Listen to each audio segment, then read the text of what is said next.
We are thieves, Ike. We are going to steal from the palace of Isu tonight. Obaino is well aware of the plan. Ike felt the world spin. He pushed Okeke's hand away, his voice trembling. No, no. I didn't know. Obaino, tell me this is a joke. Tell me. But Obaino hung his head, shamefaced. Ike, I'm sorry. I should have told you. But I knew you would never agree to come if you knew the truth.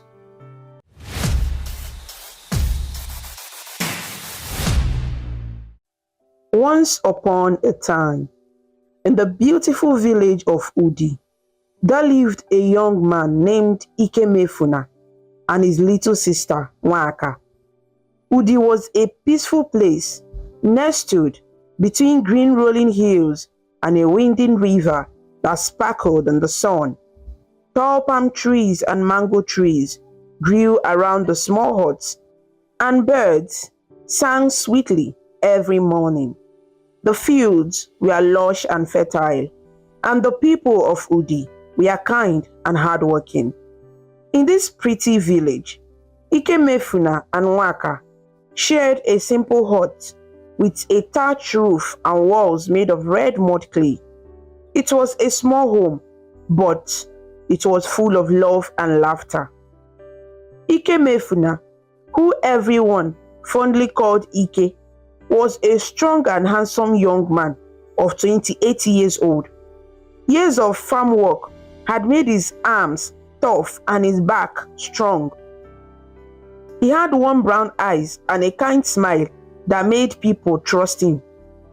He worked on people's farm to earn a little money or food, and he used what he earned to take care of his younger sister, Nwaka.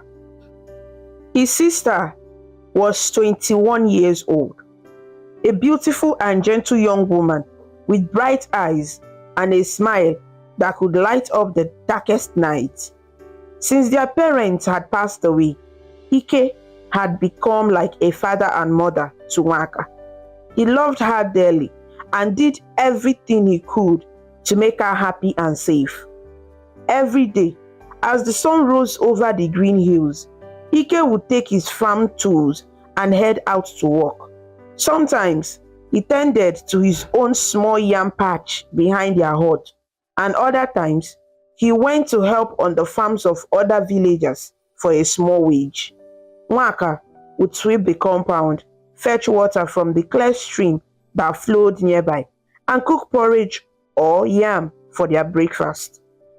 They did not have much, but they were content and grateful for what they had. Ike's best friend, Obina, often nicknamed Obaino by everyone, would join him in the fields. Obaino was around Ike's age and just as strong, but he had a very different personality. Where Ike was gentle and serious, Obaino was playful and mischievous. He had a habit of joking about everything, even serious matters. He spoke bluntly to people and sometimes even teased or bullied the younger boys in the village for fun. Ike did not like that side of Obaino and would often caution him, telling him to be kinder or more careful with his words. One afternoon, the two friends were weeding a neighbor's maize field together. Obaino flicked a cloud of dirt playfully at Ike. Obaino, focus on the work, Ike said calmly, wiping sweat from his forehead. He had been concentrating on pulling out the stubborn weeds by their roots. Obaino chuckled and stretched lazily. Ah, Ike, you work too hard. Life isn't only about work, he joked, tossing his hoe from one hand to the other. Ike gave him a small frown. We promised to finish weeding this plot by sundown. I don't want Mami Ifeoma to be disappointed. Obaino rolled his eyes in a teasing way. Ike, you worry like an old man. You are always so serious. He smiled and added, sometimes I think you are a weakling at heart, afraid to have a little fun. Ike sighed and shook his head. Wanting to do a good job doesn't make me a weakling, Obaino. It's important to keep our word. Obaino laughed and clapped Ike on the back. I'm only joking, my friend. You are as strong as an ox, stronger even, but you must learn to relax and enjoy life a bit. He couldn't help but smile a little at his friend's carefree attitude, even though he disagreed with it.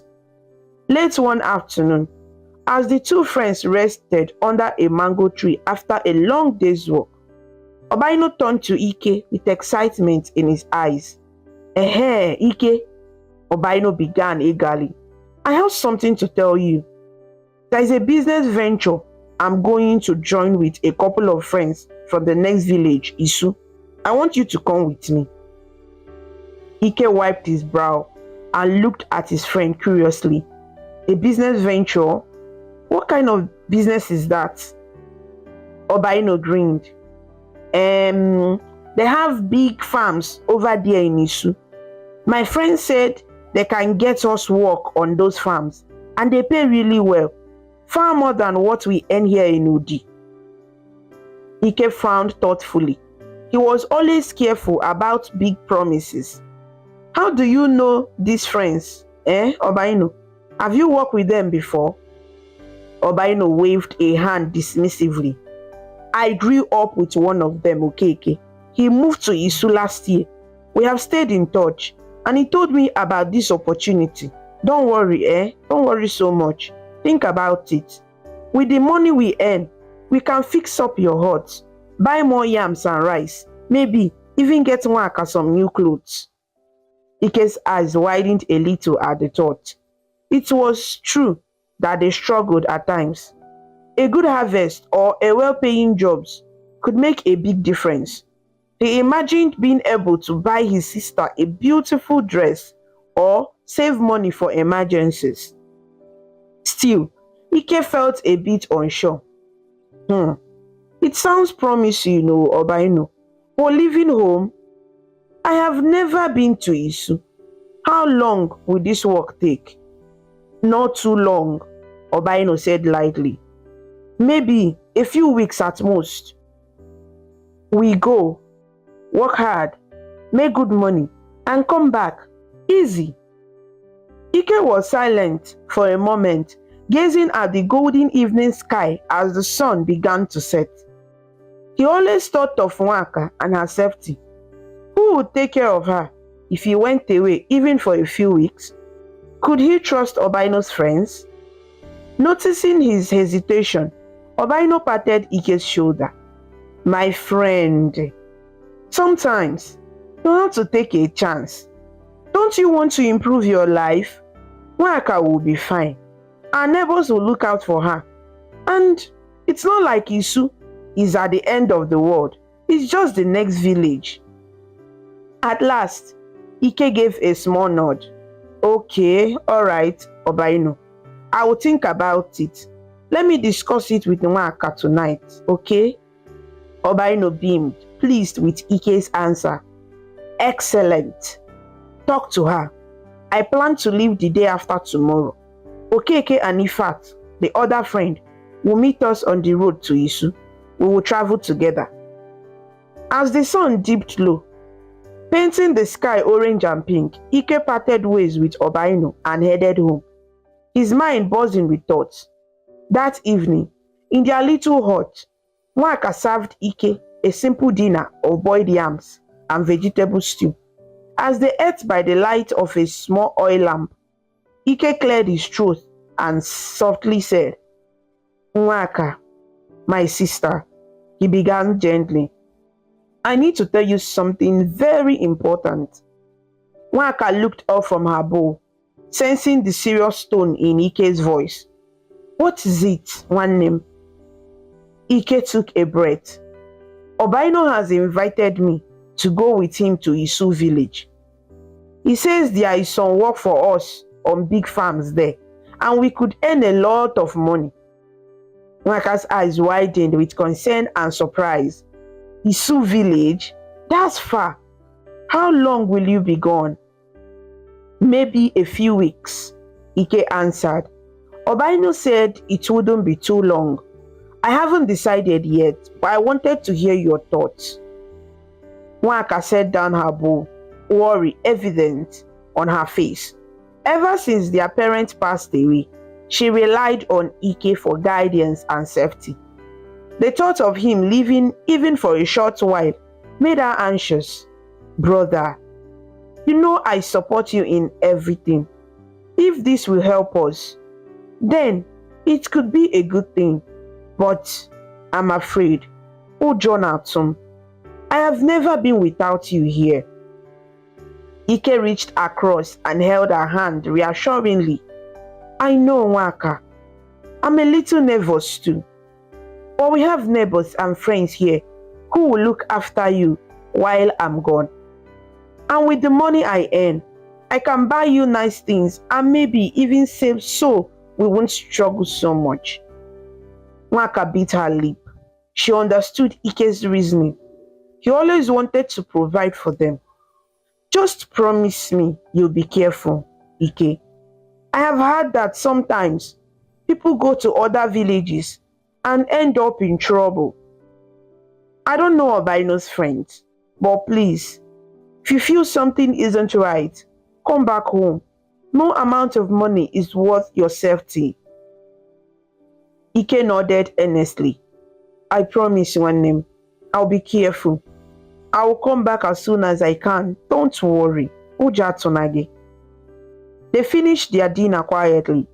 That night, after Nwaka had gone to sleep, Ike lay on his mat, staring at the ceiling in the dim light. He thought about his parents and wished he could ask them what to do. He missed them every day. As he finally drifted into sleep, Ike had a strange and vivid dream. In the dream, he found himself standing on a narrow dirt road leading out of Udi, the very path one would take to go to Isu. The night was dark in his dream, and a soft white mist covered the ground. Suddenly, out of the mist appeared two familiar figures, his father and mother. They stood before him, their faces sad and concerned. His mother shook her head slowly and reached out as if to touch his shoulder. In the dream, Ike heard his father's voice as clear as day, warning, "My son, do not go on this journey. Danger awaits you." His mother's voice followed, gentle but urgent. "Stay in Udi, Ikemefuna. Stay with your sister. Do not leave home. Inugongwam, stay." Ike opened his mouth to speak, but the figures of his parents started to fade into the mist. He tried to run toward them, but his legs felt heavy, as if they were stuck in thick mud. "Wait, please, don't go," he called out, but they vanished. And Ike was left alone on the dark road with only the echo of their warning in his ears. With a gasp, Ike awoke. He was sweating, and his heart was pounding in his chest. The first light of dawn was peeking through the small window of the hut. Ike sat up and rubbed his face. It was just a dream, he whispered to himself, but he could not shake the feeling of dread that lingered. Nwaka stared from her mat on the other side of the hut. "Ike, are you alright?" she asked sleepily, hearing him breathe hard. "Yes, I just had a bad dream, but Ademoma," he replied softly. Nwaka got up and came to sit beside him. In the early morning light, her concerned eyes searched his. "Do you want to talk about it?" Ike hesitated, then shook his head. "One name, it's nothing, just a silly dream." But Nwaka had a sense that it was more. She gently put her hand on his shoulder. "Sometimes, our elders say that our ancestors speak to us in dreams. Maybe it was Mama and Papa. Hmm? Or Hawa? At that, Ike looked at his sister in surprise. Why would you say that? Nwaka offered a sad smile. I also dream of them sometimes. When I have a hard decision or I'm scared, I dream of Mama or Papa giving me advice. What did you see, Ike? Talk to me. Ike sighed, knowing he couldn't hide anything from his sister. I saw them on the road to Isu. They told me not to go. They said danger was waiting for me. Nwaka's eyes grew wide. Then you must not go, she said immediately. If our parents are warning you, you should listen. Biko nwannem. Ike was quiet for a long moment. Part of him agreed with Nwaka. The dream had felt so real, and his parents' message was clear. But outside, he could hear a rooster crowing. Morning had come, and with it the day he was meant to leave. He thought of Obaino arriving, full of energy, ready to go. He thought of the money he might earn for Nwaka's sake. Before Ike could reply to Nwaka, there was a knock on their wooden door. A familiar voice called out, Ike, Nwaka, are you awake? It's me, Obaino. Nwaka quickly stood and opened the door. Obaino was there with a wide grin, a bundle slung over his shoulder. Ututu Oma, good morning, Nwaka, he said cheerfully, not noticing the worried look on Nwaka's face or Ike's troubled eyes. The sun is rising, and it's perfect day to start a journey. Ike slowly got to his feet. He still felt torn, the memory of the dream fresh in his mind.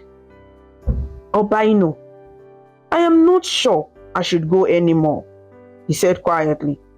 I had a really bad dream last night. I feel like something might go wrong. Obaino burst into laughter. A dream? You want to abandon our opportunity because of a dream? He clapped Ike on the arm in a friendly way. My friend, you are worrying too much. Dreams are just dreams, Enya. Maybe you ate too much last night and had nightmares. Don't let that stop you. Think of everything we planned. The money, the better life. Nwaka stepped forward, wringing her hands. Obaino, if he doesn't feel right about it, maybe he should stay. Even I feel uneasy about this journey. But Obaino was determined. He put his arm around Ike's shoulders. Ike, do you really want to stay back and miss this chance? You have worked so hard for so little here in Udi. This is our chance to change that. And think of Nwaka. You could really help her with what you earn.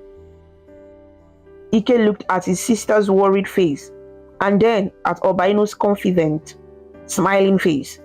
He felt caught in the middle. Finally, he took a deep breath. He decided that perhaps he was being foolish. After all, it was just a dream and maybe it meant nothing. Many people have strange dreams that never come true. You are right, Obaino, Ike said, trying to sound more sure than he felt. It was just a dream. I will go. Nwaka's eyes filled with tears. But she tried to be brave. She knew Ike had made up his mind. She fetched a small cloth bag and handed it to Ike. Inside were a few things she had prepared. Some roasted yams wrapped in leaves for him to eat on the way, and a gourd of water. I packed you some food, she said softly. Please be safe, nwannem. Ike took the bag and hugged his sister tightly. Thank you, Nwaka. I promise I will come back to you soon, safe and sound. Nwaka hugged him back and whispered, May the gods protect you, Ike. Please remember what Mama and Papa warned. Ike nodded. Although he was going, he silently promised himself to be very careful. I'll be back soon. Take care of yourself And don't worry too much. I'll miss you every day. Obaino, already eager to leave, gave a playful salute to Nwaka. Don't worry, Nwaka. I will take care of him, Inugo, he said with a grin. We'll be back before you know it with pocket full of money. Ego.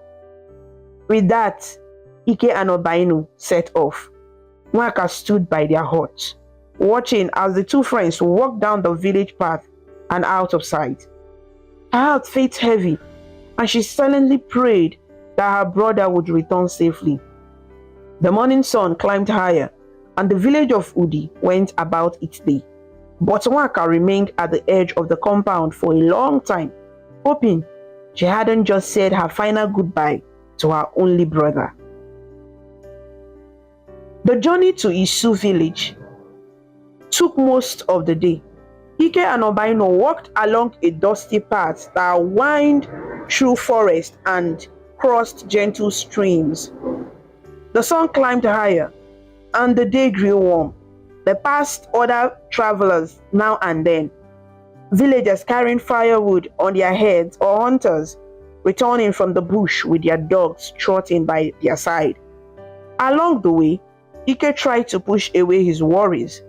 Obaino chatted happily about how nice Isu might be, imagining the new farms and all the work they would do.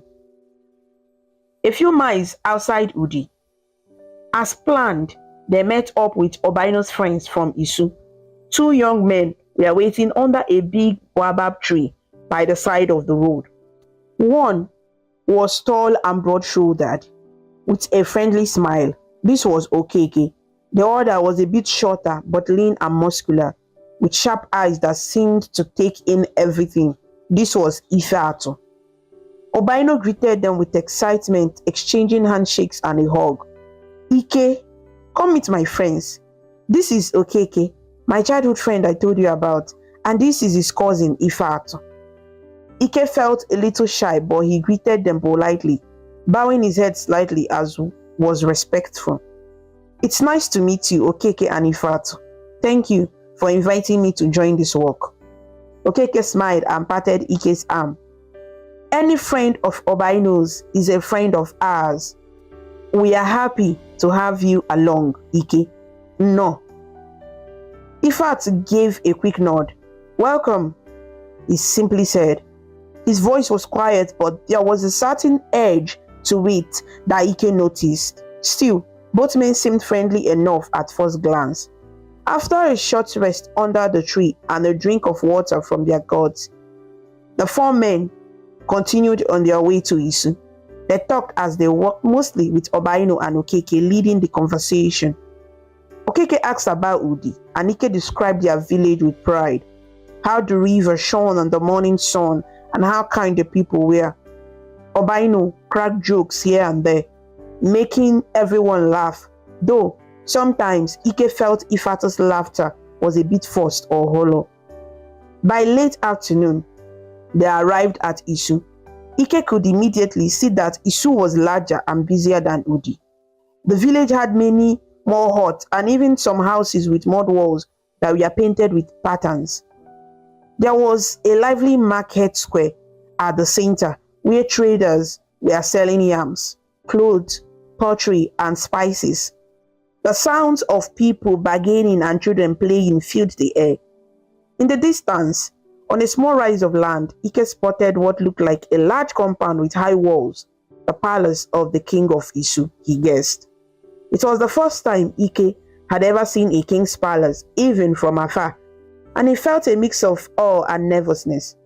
The building had a tall thatched roof and wooden pillars at the front, and colorful flags fluttered at its gates.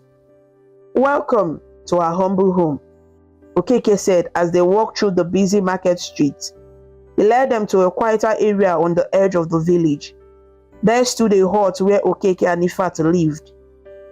It was a modest hut, similar to Ike's back in Udi, and with a small outdoor cooking area. Chickens clucked around the yard, and a goat tied to a post bleated at them. Ifeatu pushed open the wooden door and they all stepped inside. The hut had only one room, but it was clean enough. Mats rolled up in a corner for sleeping, a small lantern on a stool, and some mats on the floor for sitting. "You both must be tired and hungry," said Okeke kindly. He motioned for Ike and Obaino to sit on the mats. "Feel at home. We have some food ready." Ifeatu brought out some food wrapped in leaves. It was roasted plantains and groundnuts. He also poured them cool water from a clay pot. Ike was grateful. He hadn't eaten much since morning, aside from the yam Nwaka packed. "Thank you, Dalo," Ike said, taking a piece of plantain. He still felt a little uneasy in this new place, but he tried to relax.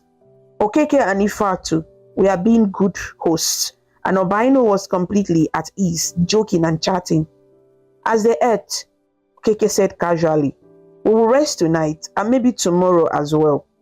The big job I mentioned will start soon. For now, just regain your strength, both of you." Obaino nodded eagerly. Of course, a day of rest before work never hurts. He leaned back, chewing happily. Ike, however, couldn't help but ask what exactly we will be doing on these farms. Clearing land, planting, harvesting. For a brief moment, Ike thought he saw Okeke and Ifeatu exchange a quick look, but then Okeke answered smoothly, "A bit of everything. There is a wealthy man who needs some extra hands on his farmland, and also some work around his compound. We will fill you in on the details when it's time. Don't worry." Ifeatu added with a small grin, "Yes, just enjoy your food and rest for now. Save your strength, oh?" His words were friendly, but there was something about the way he said, "save your strength," that sent tiny chill through Ike. Maybe it was just his imagination, Ike thought. He was in a new place after all, and maybe he was reading too much into things. He forced a smile and nodded. That evening, the four friends sat outside the hut for a while, talking in the cool breeze. The sun had set and the sky was full of bright stars, more than Ike could ever count. The air in Isu was warm and alive with the sounds of cricket. Ike listened as Okeke and Obaino told funny stories about when they were younger. For a little while, Ike laughed and felt more at ease, thinking perhaps the dream had indeed only been a meaningless nightmare. Eventually, they all went inside and lay down to sleep. Ike said a quiet prayer for safety and for his sister back home before closing his eyes. Little did he know that this would be the last peaceful night for a long time. Sometime deep in the night, long after the village of Isu had gone to sleep, Ike was jolted awake by a rough shake on his shoulder. He blinked in confusion and saw Okeke crouching over him in the darkness. "Ike, wake up," Okeke hissed urgently. Next to him, Ifeatu was already standing, a lantern in one hand and something long and metallic in the other. Ike sat up, still groggy. Obaino was rubbing his eyes awake too. It was the dead of night. The air was cool and quiet. Ike could hear crickets chirping outside the hut. "What's happening?" he mumbled. "Time to get ready. The work starts now," Ifeatu whispered, his face looking strange in the flickering lantern light. Ike noticed that Ifeatu was holding what looked like a machete. Okeke reached down and picked up two more items, leaning against the wall. Another machete and a long staff, which he handed to Obaino and to Ike. He took the two in his hand, feeling more confused by the second. It was not a farming hoe or cutlass for clearing bush. It was a weapon, a machete with a sharp, glinting blade. A sense of alarm crept into Ike's chest. "Why do we need this now?" he whispered. "We can't farm in the middle of the night. What kind of work is this, Kwano?" Obaino avoided Ike's eyes suddenly, looking nervous. Okeke frowned slightly and said in a low voice, "Obaino, Chirekwa, you mean you didn't explain to your friend what the real job is?" Obaino opened his mouth as if to speak, but no words came out. He looked at Ike with guilt on his face. Ifat let out a short, impatient sigh. Ha! Listen, Ike, he said. We didn't bring you here just to till soil. We have a different job tonight, something more profitable. We are going to pay a visit to the king's palace. Ike's heart skipped a beat. He gripped the machete tightly, not believing what he was hearing. The king's palace? In the middle of the night? His voice rose with panic. But oh, why? What are we doing there with weapons, eh? Okeke stepped forward and put a hand over Ike's mouth, cautioning him. Keep your voice down, he warned quietly. We are thieves, Ike. We are going to steal from the palace of Isu tonight. Obainu is well aware of the plan. Ike felt the world spin. He pushed Okeke's hand away, his voice trembling. No. I didn't know. Obainu, tell me this is a joke. Eh? Tell me. But Obainu hung his head, shamefaced. Ike, I'm sorry. I should have told you. But I knew you would never agree to come if you knew the truth. Ike's stomach turned to ice. His closest friend had deceived him. They hadn't come for honest farm work at all. They had come to commit a terrible crime. How could you? Ike whispered, feeling a sort of anger and betrayal. You lied to me. I'm not a thief. I can't do this. Ifatu brandished his own machete slightly, a hardened expression on his face. Well, you are in it now, whether you like it or not. You have seen our faces. You know our plan. It's too late to back out. Okeke nodded, his friendly demeanor gone cold. If you try to run or refuse, we can't just let you go and possibly alert anyone. It's simple, Ike. Either you join us tonight or... He paused and gave a chilling smile. We kill you and bury you right here, where no one will ever find you. Ike's blood went cold at those words. He realized with horror that Okeke and Ifatu were deadly serious.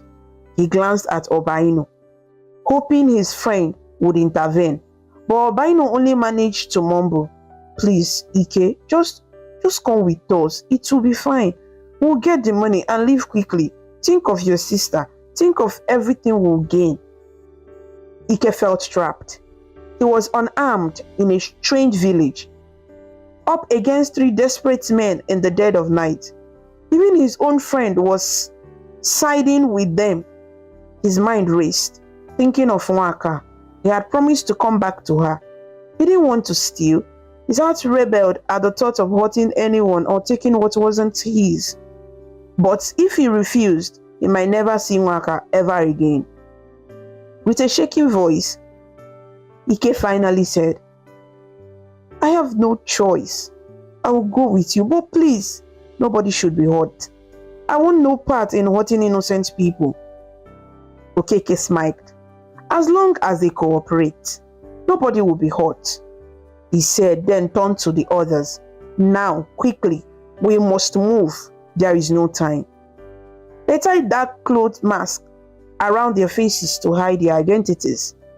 Okeke handed Ike a piece of black cloth as well. Ike tied it over the top half of his face with trembling hands. His heart pounded so loudly, he thought it might burst.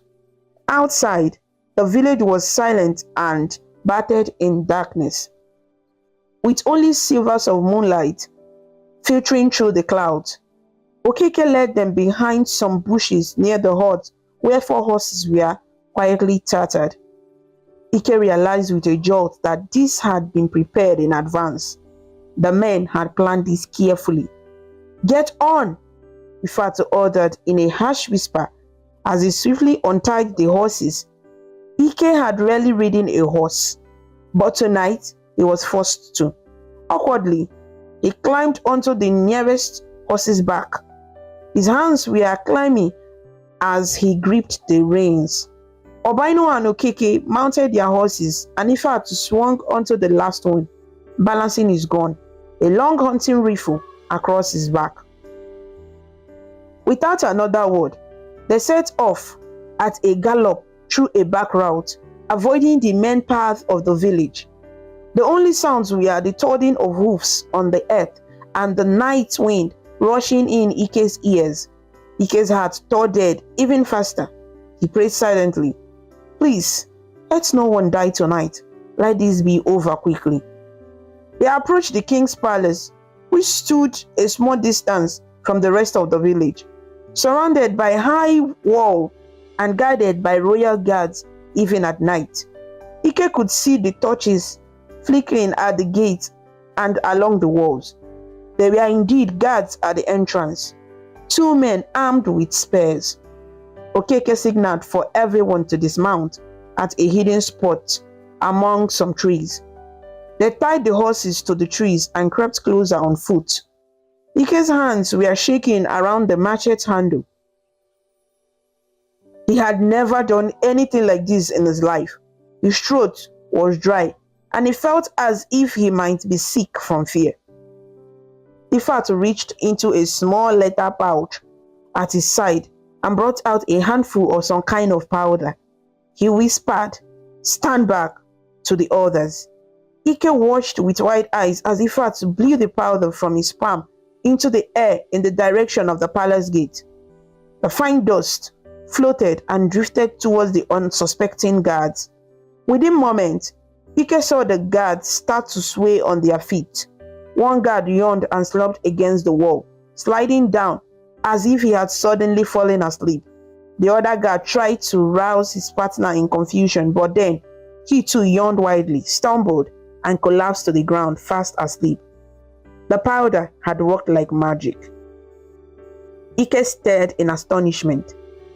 He had heard of hunters or medicine men using special herbs to make people sleep, but he had never seen it until now. Ifat gave a tight-lipped smile. "Sleep well, gentlemen," he murmured to the unconscious guards. Okeke motioned for them to move quickly. They slipped through the gate. The guards had left it slightly open, which made it easy. Inside, the palace compound was quiet. Most people were asleep at this hour, and the only light came from a few windows of the palace building and the faint glow of the moon. The intruders moved like shadows. Ike's heart pounded so loudly he was sure it would wake the whole palace. He followed behind Obainu, forcing one foot in front of the other. His instincts screamed at him to turn and run, but he knew he couldn't. They reached the main door of the palace, a large wooden door carved with patterns. Okeke pushed it open gently. It wasn't locked. Perhaps the king felt secure with all his guards now sleeping outside. One by one, they stepped into the palace living room. It was a spacious hall lit by an oil lamp on a table.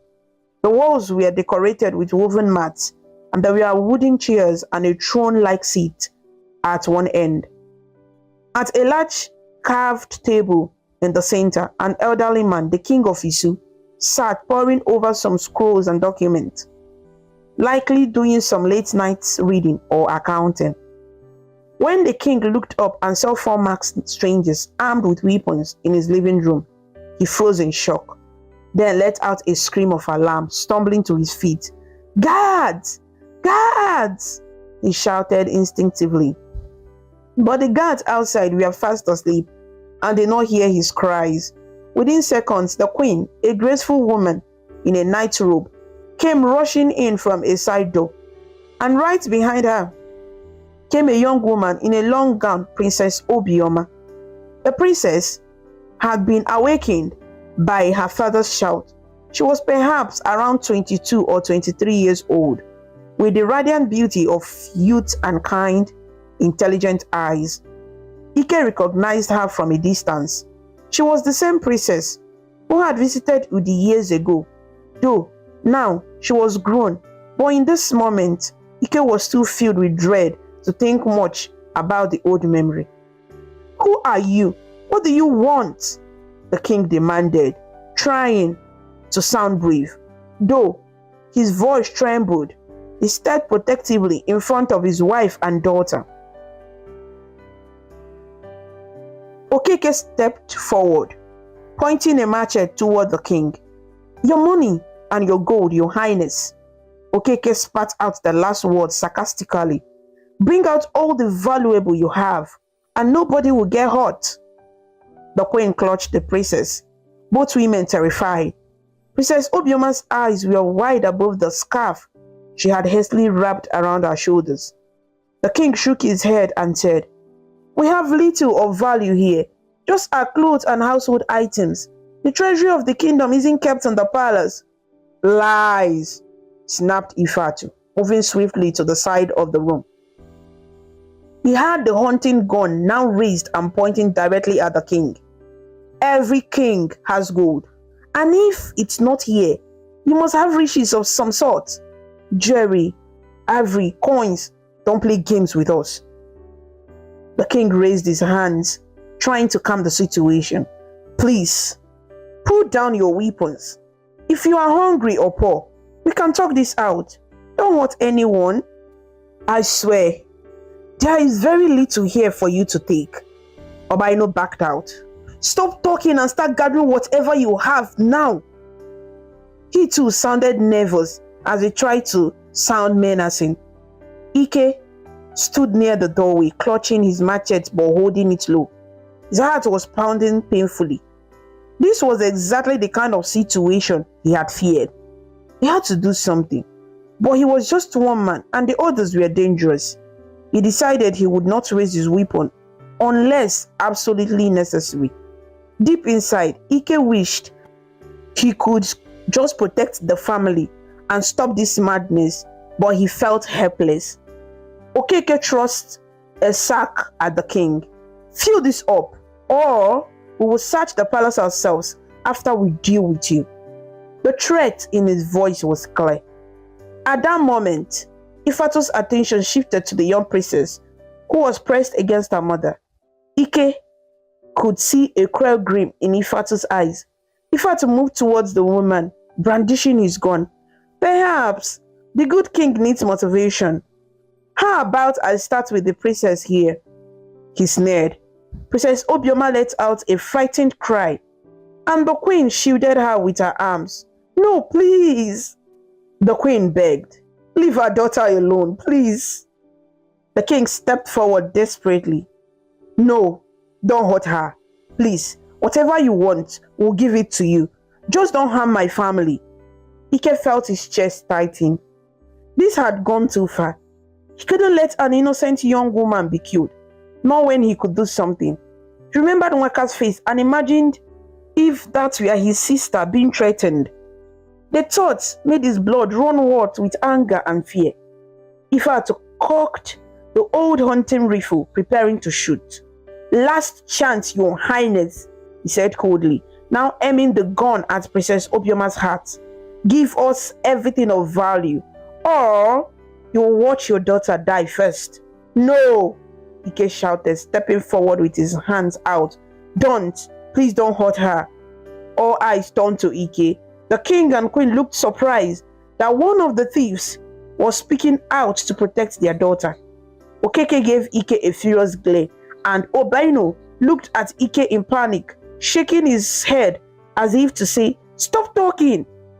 "Shut up, Ike," Ifatu hissed angrily, finally calling Ike by name in front of the royals. "I'm in charge here, and I won't ask again."